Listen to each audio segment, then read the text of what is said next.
O ar sobre o porto de Toronto na noite de 17 de setembro de 1949 carrega o cheiro do outono que se aproxima, misturado ao aroma do carvão queimado e da água doce do Lago Ontário. O SS Noronic, um gigante de 110 metros de comprimento e 5 convéses de altura, repousa silencioso e majestoso no Pier 9, suas luzes refletindo-se nas águas escuras como um castelo flutuante.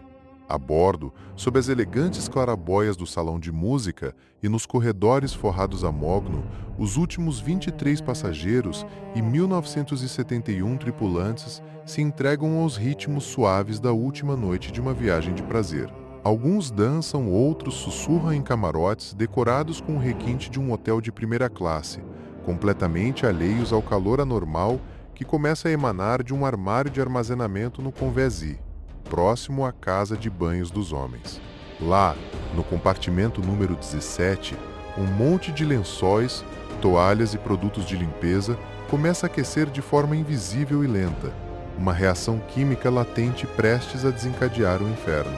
Não há sensores de fumaça, não há alarmes automáticos, apenas o crepitar inicial de um material altamente combustível contra o forro de madeira compensada da parede. O relógio no lobby marca 2h30 da madrugada. Em menos de 2 horas, o orgulho dos Grandes Lagos será reduzido a uma casca carbonizada, e 119 vidas serão apagadas na escuridão, não no mar aberto, mas a meros metros da segurança da terra firme. A era dos grandes navios a vapor dos Grandes Lagos era um capítulo único na história da navegação norte-americana, uma resposta às geografias interiores de um continente. Enquanto o mundo do pós-guerra em 1949 se reconstruía e os olhos se voltavam para os jatos e as autoestradas, os lagos Erie, Huron, Michigan, Superior e Ontário ainda eram dominados por leviatãs de aço que funcionavam como cruzeiros regionais. O SS Noronic, lançado ao água em 1913 pela Western Transit Company e posteriormente operado pela Canada Steamship Lines, era a epítome desse conceito. Não foi projetado para enfrentar as tormentas do Atlântico, mas para ser um palácio flutuante que transportava turistas e comerciantes entre cidades como Detroit, Cleveland, Duluth e Toronto em viagens de lazer que duravam uma semana. Em uma época anterior aos voos comerciais massificados, esses navios eram mais do que transporte. Eram símbolos de status, lazer acessível e vitrines da engenharia e hospitalidade canadense. O Noronic, batizado em homenagem a uma tribo indígena, era o maior, mais rápido e considerado o mais luxuoso navio de passageiros a operar exclusivamente nos Grandes Lagos. Sua importância era tanto econômica, movimentando o turismo regional, quanto cultural, representando um estilo de vida de elegância descontraída que definiu as décadas de 1920, 1930 e do Canadá. O navio era uma cidade vertical de madeira e aço. Seu casco de aço, com 110 metros de comprimento e 15,5 metros de boca, abrigava uma superestrutura que se elevava por 5 convesses principais, construída com uma armação de aço, mas preenchida com uma quantidade colossal de materiais inflamáveis, painéis de madeira compensada fina, forros de mogno, pisos de carpete, cortinas pesadas de veludo e mobiliário estofado. Era um hotel da Belle Époque flutuante, com salões de dança, lounges com lareiras falsas, uma biblioteca e uma barbearia. Cada detalhe visava ao conforto, não a segurança contra incêndios. Não possuía sprinklers automáticos, nem um sistema de alarme de incêndio centralizado que pudesse alertar todos os convéses simultaneamente. Suas escadas, embora amplas e decoradas, funcionavam como chaminés potenciais. Naquela noite de setembro, o clima era ameno, o lago estava calmo e o navio estava firmemente atracado no movimentado porto de Toronto, uma falsa sensação de segurança que permeava cada canto do luxuoso vaso. O ambiente era de festa tranquila, o som de uma banda de jazz ecoava suavemente, e o ar interior era quente, carregado do cheiro de cigarro, perfume e cera de polimento. Entre as centenas de almas a bordo estavam passageiros como a Sonor, a Navel Clift, de Cincinnati, em férias com o clube de jardinagem, e o Sr. George D. Johnson, um empresário de Detroit que viajava a negócios A tripulação sob o comando do capitão William Taylor, um marinheiro experiente dos lagos, estava focada nas rotinas finais da temporada. Havia jovens camareiras, como a canadense de 18 anos que sonhava em ver Chicago, e marinheiros veteranos que conheciam cada centímetro do navio, mas não os perigos ocultos em sua construção. Muitos passageiros eram casais de meia-idade, grupos de amigos e famílias que haviam economizado para esta última viagem de verão, atraídos pelo glamour anunciado nos folhetos. O cruzeiro mais agradável dos Grandes Lagos. Eles haviam embarcado em Detroit dias antes, passando por Cleveland, e agora Toronto era a última parada antes do retorno. Em seus camarotes, fotografias de entes queridos repousavam em criados mudos, e roupas de dormir novas, compradas especialmente para a viagem, estavam dobradas sobre as camas. Era uma clientela fiel que confiava cegamente no navio e em sua tripulação. Enquanto a maioria dormia profundamente nos convéses superiores, alguns funcionários noturnos realizavam rondas silenciosas, e um punhado de passageiros insones passeava pelos decks, olhando para as luzes da cidade, sem saber que a divisória entre sua realidade confortável e o caos absoluto era tão fina quanto o compensado que revestia as paredes do depósito de lençóis. O que começou como uma reação química silenciosa em um armário de armazenamento estava prestes a expor, de forma brutal e letal, a falácia fatal no coração deste palácio flutuante, levantando uma questão que ecoaria por décadas, como um incêndio. Em um navio atracado no coração de uma grande cidade moderna, pôde se transformar em uma armadilha mortal tão eficiente e rápida.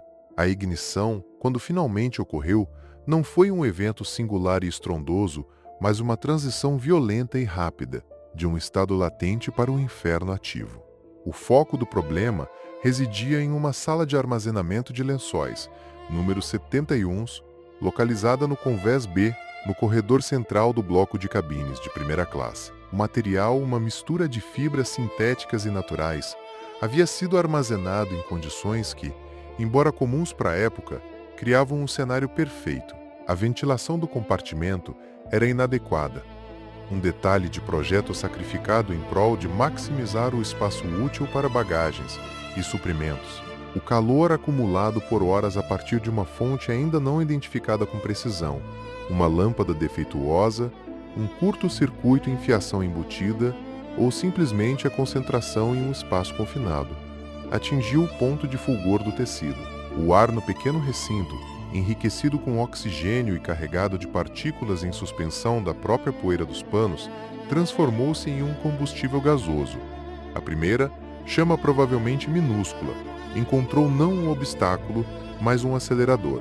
As próprias paredes do armário e do corredor, revestidas com painéis de compensado tratado com vernizes e lacas altamente inflamáveis, ofereceram-se não como barreira, mas como pávio.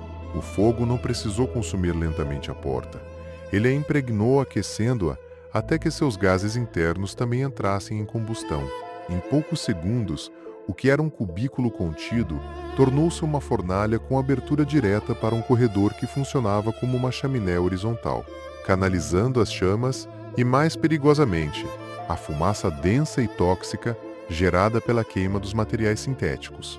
A escalada de controlável para catastrófico foi um processo medido em minutos, não em horas, e foi definida por uma sequência de avaliações erradas e sistemas que falharam em cumprir sua função básica. O primeiro alarme, soado por um tripulante ou hóspede, encontrou uma equipe não treinada para um incêndio estrutural de alta velocidade. Os procedimentos padrão previam conter o fogo localmente usando extintores e mangueiras do convés. Mas o fogo já havia transcendido a fase de contenção local. Enquanto a brigada interna se mobilizava, as chamas, alimentadas pelo revestimento das paredes e pelo teto falso repleto de cabos elétricos, subiram pelo corredor e encontraram a grande escadaria central. Este vazio monumental, uma obra-prima de Desig que impressionava os passageiros, transformou-se no principal duto de ventilação do navio. O efeito de chaminé foi instantâneo e devastador. O ar frio da noite, entrando por aberturas nos decks inferiores, era aspirado para o corredor em chamas e superaquecido explodia para cima, através da escadaria, carregando labaredas e uma fumaça negra e oleosa que rapidamente começou a estrangular os andares superiores. Os sistemas de portas corta-fogo, se existiam, não foram acionados a tempo, ou foram mantidos abertos por passageiros em fuga ou por tripulantes tentando combater as chamas. Cada porta aberta era um novo sopro de oxigênio para a fornalha. A decisão de não evacuar imediatamente o navio, talvez por subestimar a velocidade de propagação ou por temer o pânico em terra, selou o destino de centenas. O fogo, agora com vias de expansão verticais e horizontais, bifurcou-se. Um braço subiu implacavelmente pelos decks. Outro começou a se espalhar lateralmente, através dos tetos falsos e das condutas de ventilação, isolando grupos de cabines e bloqueando rotas de fuga antes mesmo que seus ocupantes percebessem o perigo. O navio, em poucos minutos, deixou de ser um motel em chamas para se tornar um labirinto em combustão. Os sentidos dos que estavam no interior foram dominados por uma realidade distorcida e agressiva. Primeiro, um cheiro doce e químico, de plástico derretido e tecido carbonizado, infiltrando-se sob as portas. Depois, um crepitar baixo, como de folhas secas sendo amassadas, que dava lugar a um rugido surdo, o som da própria atmosfera sendo consumida. O ar, antes fresco da noite portuária, tornou-se espesso, difícil de puxar para os pulmões, e quente, um calor seco que ressecava os olhos e a garganta. As luzes, por um instante, piscaram numa dança errática, projetando sombras monstruosas e alongadas nas paredes, antes de se apagarem completamente, mergulhando corredores inteiros em uma escuridão absoluta, quebrada apenas pelo brilho laranja sinistro que avançava de uma extremidade. O piso de linóleo começou a amolecer sob os pés, grudando nas solas dos sapatos. O toque nas maçanetas de metal das portas, que levavam aos decks externos, já podia queimar a pele. E por sobre tudo, um silêncio perturbador vindo de onde deveriam estar os alto-falantes do navio. Nenhuma instrução, nenhuma ordem clara, apenas o som crescente do inferno se aproximando. Anos depois, os peritos em incêndios levantariam questões que nenhum sobrevivente poderia responder naquela madrugada. Por que os materiais de acabamento interior, sabidamente inflamáveis pelos padrões navais mais conservadores, haviam sido aprovados e instalados em tão grande escala? Era uma falha de regulamentação, um custo cortado ou uma crença genuína, e fatal na invulnerabilidade do novo. E a localização da sala de armazenamento, sua proximidade com a escadaria principal e com dutos de ventilação verticais, era um erro de projeto grosseiro ou simplesmente um risco nunca considerado, ofuscado pela busca por conveniência e luxo. As investigações técnicas revelariam que a velocidade de propagação, calculada posteriormente, era tão alta que superava em muito os piores cenários previstos nos manuais de segurança da época. Manuais esses escritos para navios de uma era anterior, de mais aço e menos plástico, de mais espaço e menos compartimentalização labiríntica. Enquanto o caos se instalava a bordo, uma última transmissão de rádio, truncada e urgente, partiu da ponte de comando para os bombeiros em terra, que agora chegavam ao cais e viam pela primeira vez o volume real de fumaça saindo das amuradas. A mensagem, porém, não pedia mais ajuda para combater o fogo. Ela pedia algo muito mais simples e muito mais terrível: máscaras de oxigênio para a tripulação que tentava desesperadamente alcançar os passageiros presos no interior. O pedido ecoou no ar frio da madrugada, um reconhecimento tácito e brutal de que a batalha pelo Normandie já estava perdida e que agora se tratava apenas de uma corrida para salvar quem ainda conseguia respirar. O momento do desastre, às 14h34, o ar saturado de vapores de gasolina dentro do casco número 4 atingiu seu ponto crítico. Não houve um choque inicial, mas uma súbita e violenta expansão do próprio ar. Uma onda de pressão invisível e assassina explodiu para fora, desintegrando o costado de estibordo do navio.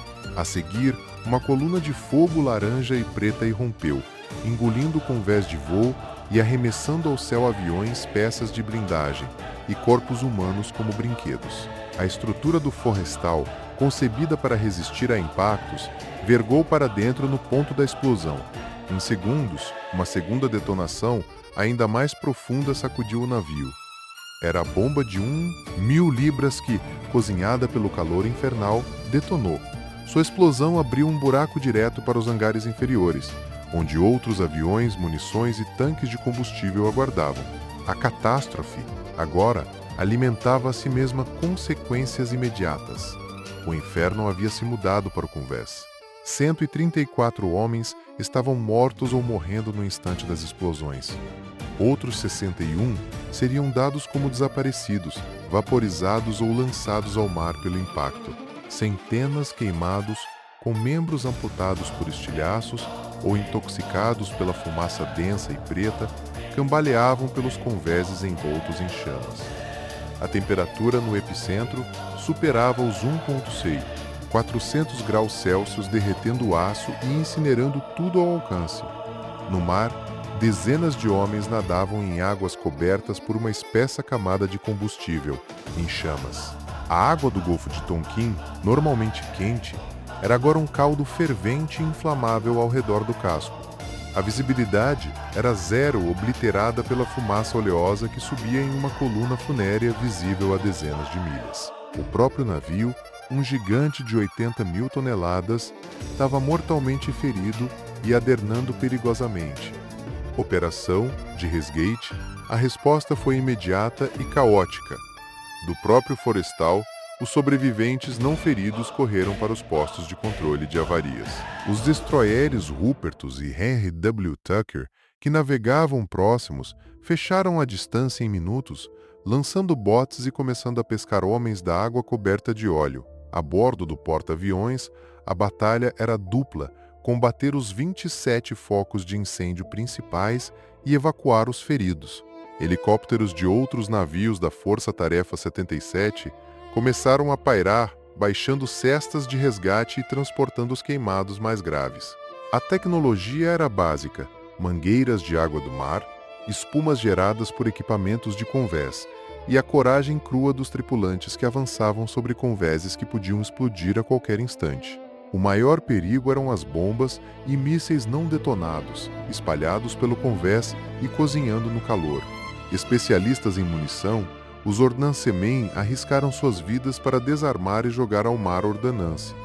Foram necessárias mais de 12 horas de esforço hercúleo para declarar os últimos incêndios como extintos. O navio, à deriva, estava salvo do naufrágio, mas era uma ruína fumegante, montanha-russa emocional. Nos dias seguintes, enquanto o Forrestal era rebocado lentamente para as Filipinas, uma angústia diferente tomou conta das famílias em casa. As primeiras listas do Pentágono eram confusas, misturando nomes, atribuindo desaparecidos a navios errados. Telegramas anunciando ferido em ação chegavam a lares seguidos horas depois por outros corrigindo para morto em ação. Rumores alimentados por relatos truncados de sobreviventes falavam de homens presos em compartimentos selados, de batidas ouvidas nos cascos, durante o resgate. Nenhum se confirmou. A espera por notícias definitivas tornou-se um suplício. O balanço final, quando consolidado, foi de uma frieza numérica devastadora. 134 marinheiros e aviadores mortos, 61 desaparecidos e presumidos mortos, e 161 feridos, muitos com queimaduras que os marcaram para sempre.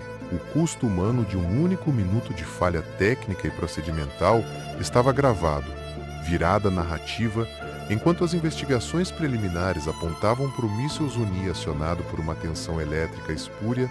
Um detalhe nos relatórios dos sobreviventes começou a incomodar os investigadores mais atentos.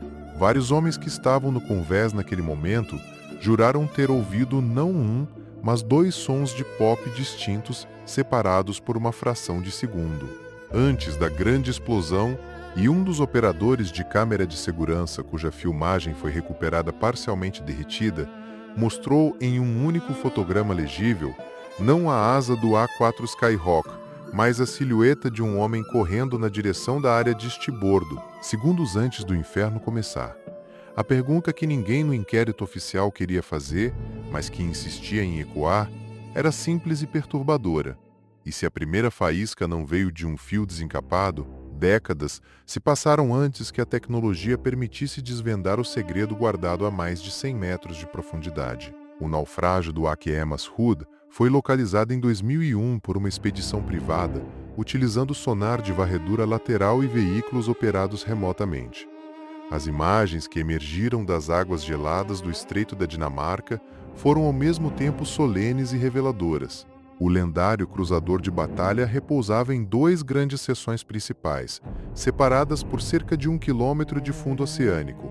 A popa, contendo os restos da torre de artilharia, jazia virada, enquanto a proa, maciça e dilacerada, estava de quilha.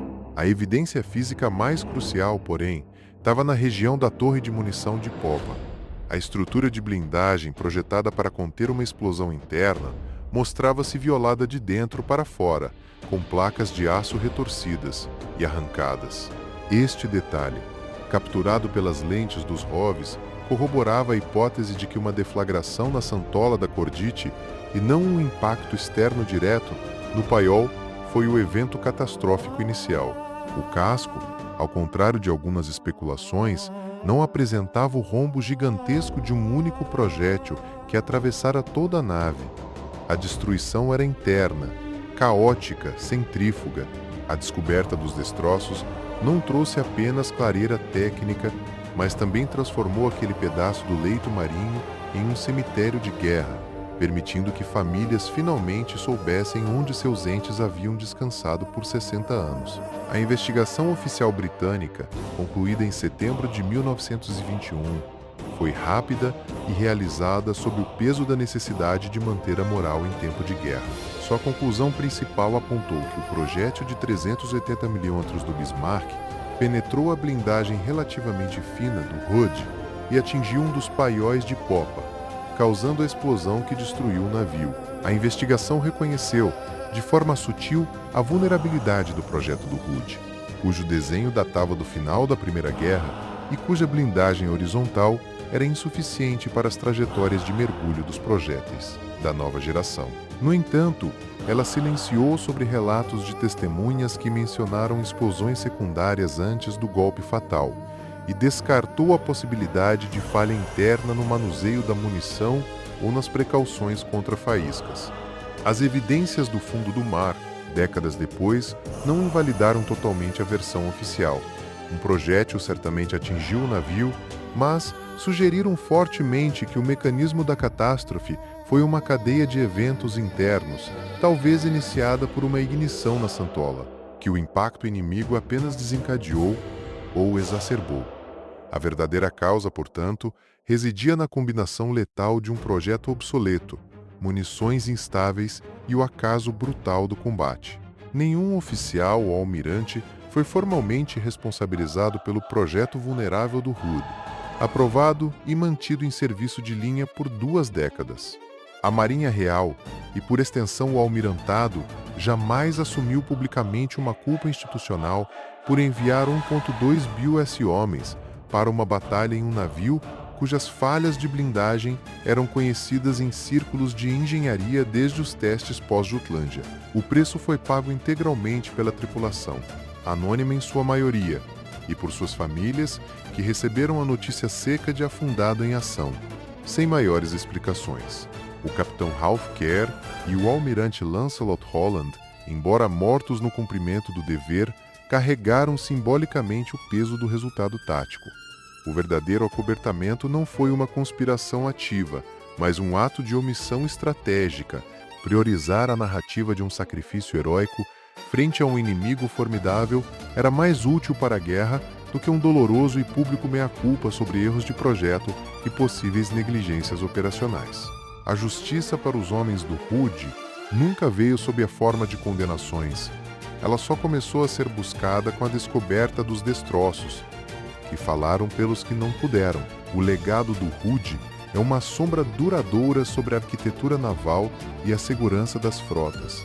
Sua perda acelerou a aposentadoria do conceito de cruzador de batalha, confirmando de forma trágica e definitiva que velocidade não poderia substituir blindagem.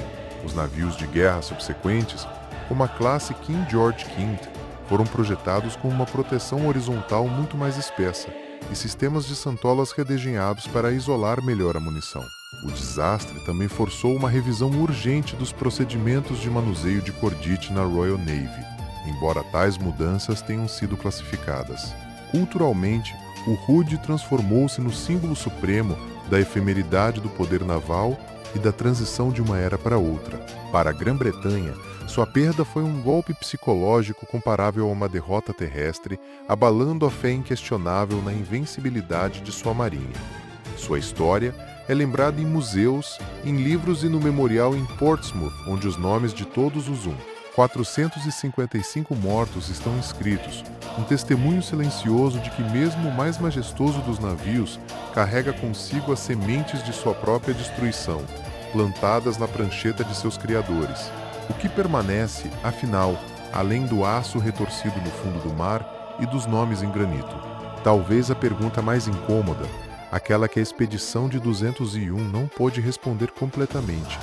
Quantas das 4.015 vidas perdidas naquele maio gelado poderiam ter sido salvas se os alertas sobre a vulnerabilidade do Hood, sussurrados nos corredores do almirantado desde a década de 1921, tivessem sido gritados? O último fotograma da história do Hood não é o de sua bandeira afundando, mas o de um projeto que navegou por 20 anos entre a admiração do mundo e a condenação silenciosa de seus próprios números de cálculo.